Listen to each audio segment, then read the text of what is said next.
प्रज्ञा से प्रकाशमान है। ऐसे मैं सम्यक संबुद्ध को वंदन करते हुए बंदे गण है, बंदे जी के भी लिए, धम्मानंद विमोचन जी के लिए पंजाब प्रणाम, उपस्थित उपासक उपासिकाएं सबके लिए मंगल कामना।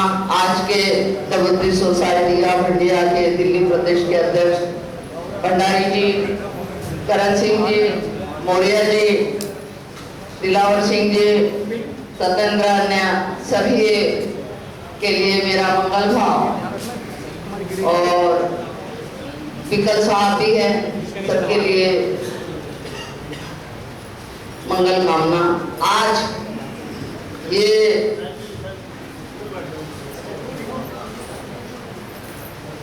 जो वर्षावास का आज चालू होता है, धम्मचक्र प्रवर्तन दिन आज से मनाया जाता है।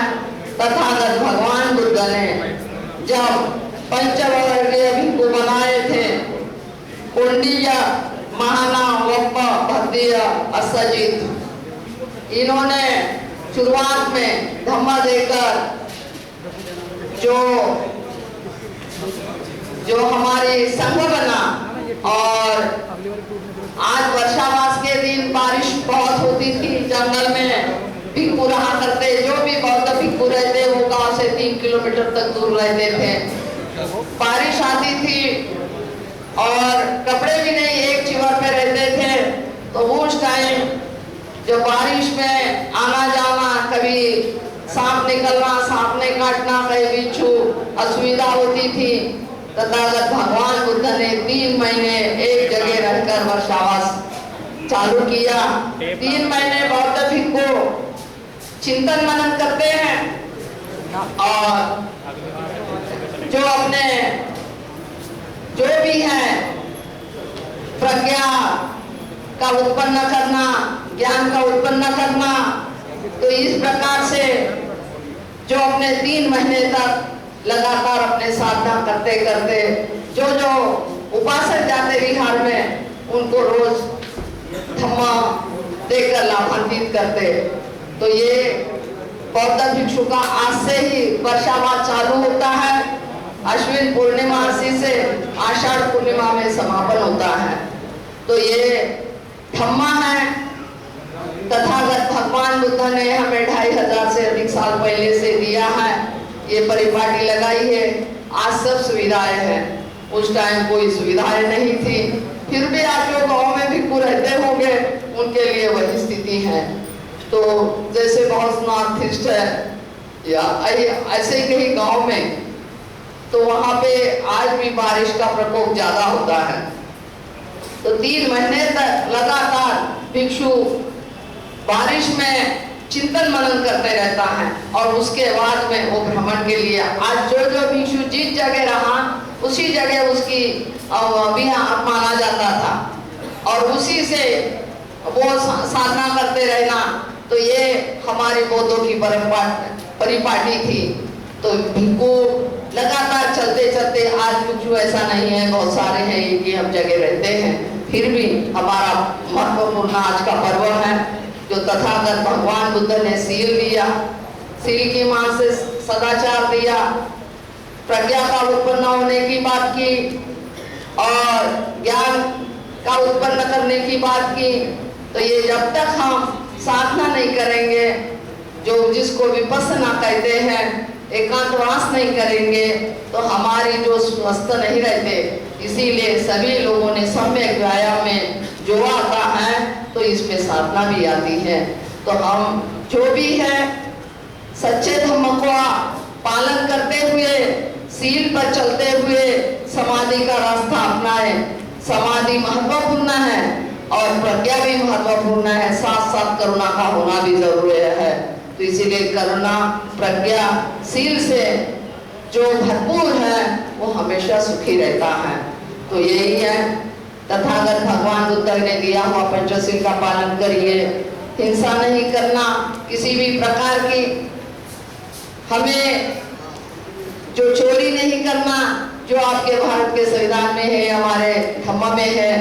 आज थोड़ा मैं ये लेती हूँ, कल हमारा पार्लियामेंट बनी है।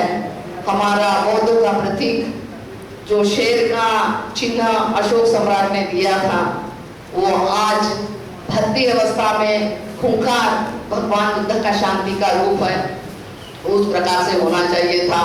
तो यही है कि तथागत भगवान बुद्ध के हमारे यहाँ हमारे राजेंद्र गौतम मंत्री जी, उपासक जी और समता सैनिक के कमांडर भी आए साधुवाद। तो यही है कि तथागत भगवान बुद्ध ने जो सम्यक मार्ग दिया, सबके कल्याण के लिए दिया, जन कल्याण के लिए दिया, और भिक्षुओं को भी कहा चरित भिक्षवे चारिकं बहुजन हिताय बहुजन सुखाय अत्ता हिताय लोकानुकंपाय।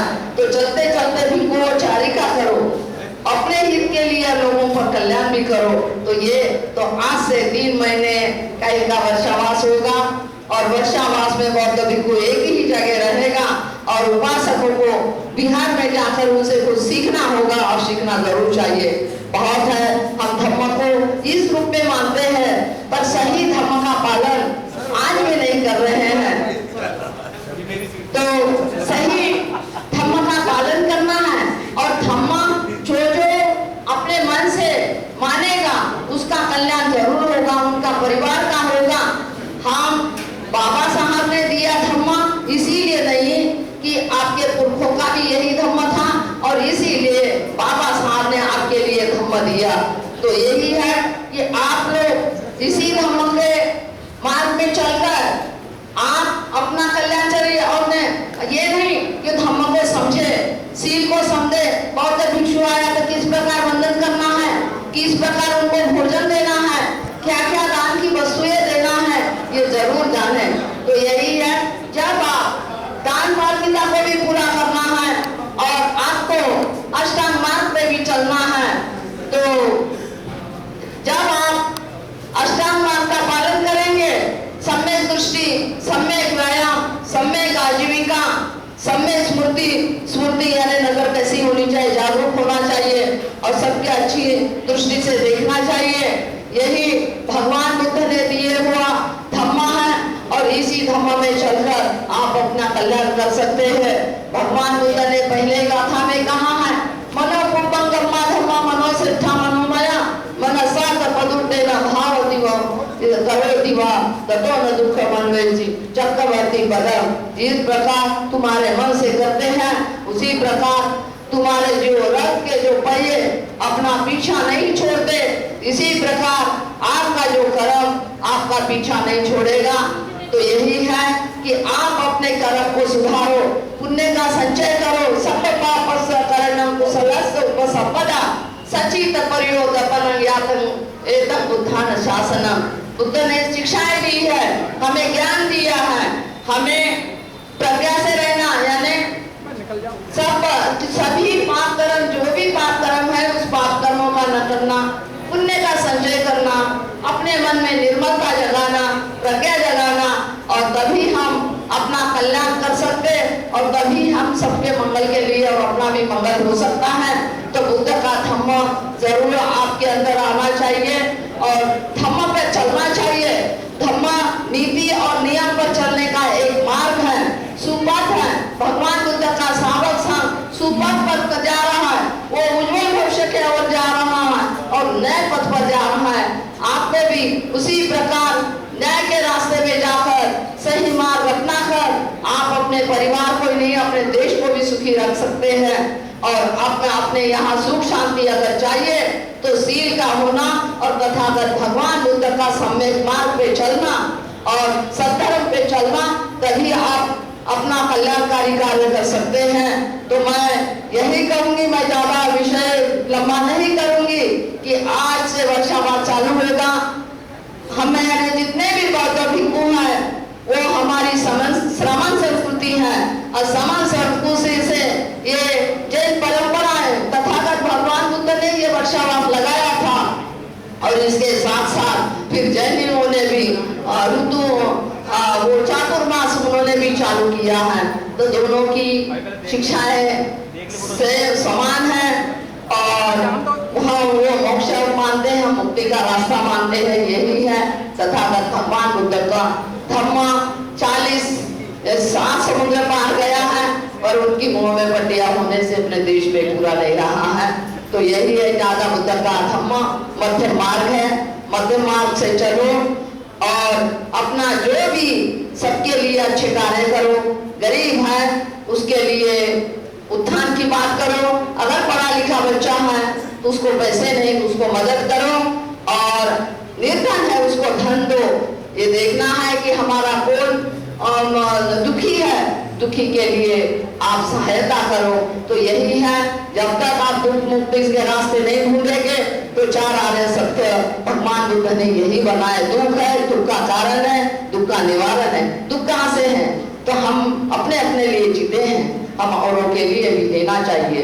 तो यही है, तो इसीलिए कोई हम भी दुखी है तो हमारे भी कारण है। तो इसीलिए दुख न होते हुए, क्योंकि हम जानते हैं जब तक कांटा नहीं चुभेगा तो हमें अनुभूति नहीं होगी कि चप्पल पहनना चाहिए। तो यही है, ये मोमबत्ती जल रही है, उनका प्रकाश उनको नहीं मिल रहा है, फिर ये अदृश्य हो रही है। हमारा जीवन दूसरे के कल्याण के लिए होना चाहिए। दूसरे की जिस प्रकार प्रकाश जलकर अदृश्य होती है, तो यही हमारा जीवन होना चाहिए। जन कल्याण के लिए आप लगाए, अपने बहुजन हिताय बहुजन सुखाय के लिए। चरित्र भिक्खवे चारिकं बहुजन हिताय बहुजन सुखाय, बहुजन हित के लिए, बहुजन सुख के लिए आप कार्य करो। और आप अपने जितने भी अच्छे से अच्छे आप अपने व्यवस्था में जितना आप अच्छा कार्य करते हैं उतना अच्छा कार्य होगा। जितना अच्छा कार्य करेगा वो पुण्यमय का आपका संचय होगा। पाप बहुत भारी होता है, पुण्य बड़ा हल्का होता है। तो हम जितना चाहे उतना पुण्य करते रहे। महिलाओं का जो भिक्षुनी बनना भी भगवान बुद्ध ने समता में लाकर बताया है। तो आज हमारे यहाँ समता और समानता है, स्त्री और पुरुष दोनों बराबर हैं। और बाबा साहब अम्बेडकर ने भी हम लोगों के लिए यही सत्ता लाई है। तो मैं डॉक्टर बाबा साहब अम्बेडकर जी के लिए भी कोटि कोटि श्रद्धा सुमन करती हुई और उनकी दी हुई the Buddhist society of India के लिए भी मेरी मंगल कामना। तो आज जो वर्षावास, जो आज धम्म चक्र प्रवर्तन दिन के उपलक्ष्य में मैंने आपके लिए ही कहा कि तथागत भगवान बुद्ध का जो धम्म है उस पर चले, बौद्ध भिक्षु की जो है वो आवश्यकताएं पूरी करे और उनसे कुछ सीखे। और आप अपना थोड़ा मूल्यवान समय या अमूल्य समय आप बिहार में जाकर अपने बच्चों के साथ जाकर शिक्षा ग्रहण करें। नहीं तो हम मानते, अपने बच्चे नहीं मानते, ये नहीं होना चाहिए। तो मैं इसी के साथ ज्यादा कुछ न कहते हुए राजेंद्र पाल गौतम जी के लिए, मंत्री जी है, मेरी मंगल कामना है। और हमारे ये दौलतराम जी है, कैशियर है भवन के, सबके लिए मेरी मंगल कामना। बहुत सफा मंगलम। और हमारे तीरथ बाबू जी सब आपके लिए साधुवाद। मैं इसी के साथ अपने वाणी को विराम देती हूँ और वर्षा